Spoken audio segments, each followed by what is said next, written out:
I'm working on a big platter here that I want to turn on the lathe, and the next step I need to do, now that it's cut round, is to use a dummy board and a paper joint on the back so that I can put a face plate on this and then separate it later. That's the real benefit to the paper joint. The problem I'm up against is that when I go to glue this in the center, this platter is so large, it's going to be very difficult for me to reach with clamps from the outside in order to get good pressure on this dummy board and make sure I have a good glue joint. So instead, this is really cool, I'm going to do all this with my drill press. So first, let me get the glue on here, then we'll come back and I'll show you just how we can get down pressure from the drill press in order to hold everything together. A paper joint is a great thing to know about if you're going to do bowl turning or a platter like this, because it lets us use a face plate but separate it later.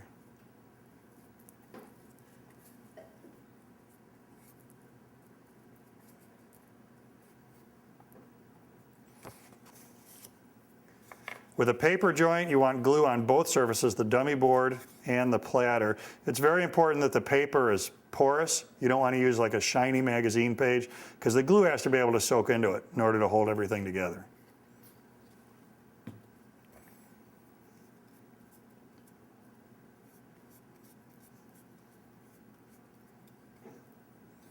Now the hole in here is left over from my circle cutting jig. So there's a 1/4 inch hole in the back of this, just a tiny, just barely in there, just enough so I could spin that thing on my circle cutter. And there's a 1/4 inch hole in the dummy board. This one goes all the way through. So now I can press a dowel through there, also through the paper.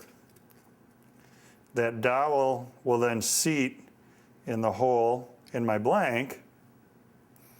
Now here on my drill press, I've got that chuck as open as it can be, so the dowel is just going to end up inside the chuck.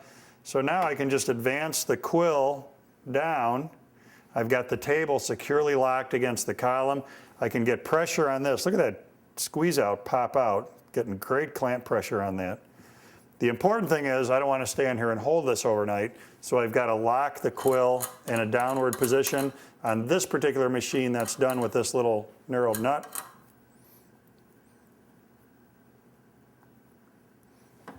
There we go.